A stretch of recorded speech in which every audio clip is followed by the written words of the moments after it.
Welcome to the vibrant city of Vadodara, जो कि गुजरात के दिल में बसा एक शानदार शहर है। वडोदरा अपने rich culture, heritage, stunning architecture और ऐतिहासिक महत्व के लिए प्रसिद्ध है। हमारा वडोदरा सदियों से बिजनेस, एजुकेशन एंड कला का एक महत्वपूर्ण केंद्र रहा है। तो दोस्तों, आज की वीडियो में हम इतिहास के पीछे जाकर वडोदरा की एक शानदार हिस्ट्री के बारे में जानेंगे, प्राचीन जड़ों से लेकर गायकवाड़ों के उदय तक, और जानेंगे कैसे ये शहर एक आधुनिक शहर में रूपांतरित हुआ।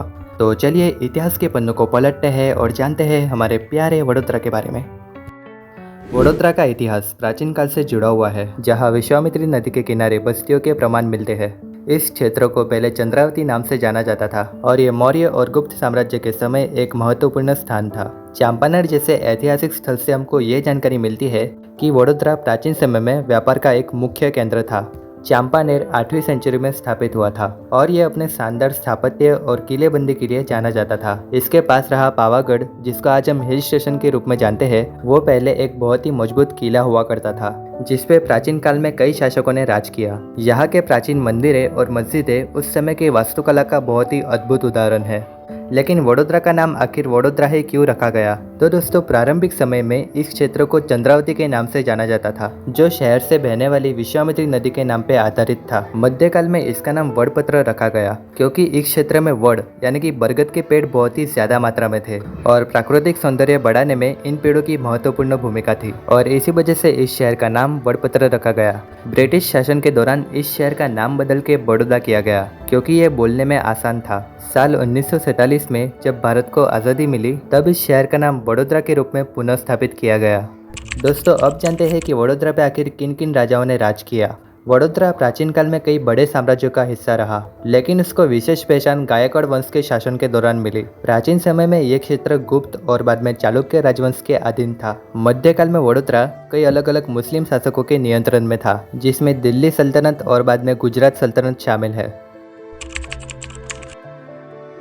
पिलाजीराव गायकवाड़, जो कि एक मराठा सेनापति थे, वो वडोदरा के पहले स्वतंत्र शासक बने। इन्होंने इसे एक रियासत के रूप में स्थापित किया। साल 1721 में पिलाजी ने इस क्षेत्र को मुगल सूबेदार के कब्जे से छीन लिया और यहाँ पे गायकवाड़ वंश की नींव रखी। गायकवाड़ वंश ने वडोदरा को अपनी राजधानी बनाया और इसे कला, संस्कृति और एजुकेशन का एक समृद्ध केंद्र बनाया। पिलाजीराव गायकवाड़ के मृत्यु के बाद उनके पुत्र दामाजीराव गायकवाड़ ने गायकवाड़ साम्राज्य का विस्तार किया, और दामाजीराव गायकवाड़ के बाद आनंदराव गायकवाड़ ने वडोदरा पर शासन किया। साल 1802 में गायकवाड़ शासक आनंदराव गायकवाड़ ने सत्ता संघर्ष में सहायता के लिए ब्रिटिश ईस्ट इंडिया कंपनी के साथ एक संधि की, और इस संधि के बाद राज्य में ब्रिटिश राजनीति का प्रभाव शुरू हुआ और अब वडोदरा ब्रिटिश के कुछ नियमों को मानने में प्रतिबद्ध था। साल 1875 में गायकवाड़ वंश के सबसे सफल शासक सयाजीराव गायकवाड़ ने सत्ता संभाली। वडोदरा के इतिहास में सबसे प्रभावशाली शासक सयाजीराव गायकवाड़ को माना जाता है। उन्होंने वडोदरा को एजुकेशन, कला, संस्कृति और उद्योग का केंद्र बनाया।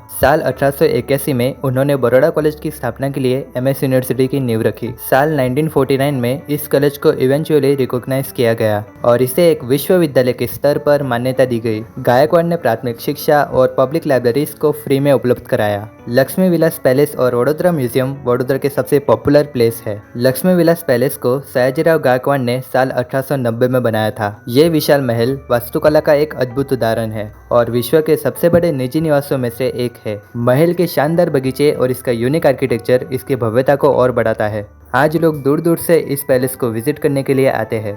सयाजीराव गायकवाड़ ने बाल विवाह जैसी क्रूर प्रथा को समाप्त किया और विधवा पुनः विवाह को बढ़ावा दिया, और उनके नेतृत्व में वडोदरा को गुजरात की सांस्कृतिक राजधानी के रूप में ख्याति मिली। साल 1947 में जब भारत को आज़ादी मिली, तब गायकवाड़ राज्य भारतीय संघ में जुड़ गया।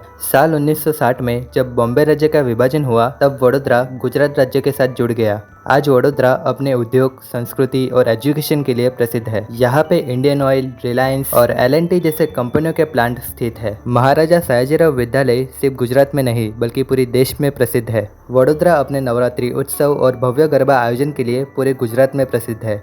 तो दोस्तों, आप में से जो भी लोग वडोदरा से हो, वो कमेंट में #वडोदरा जरूर लिख देना और इस वीडियो को लाइक करना मत भूलना।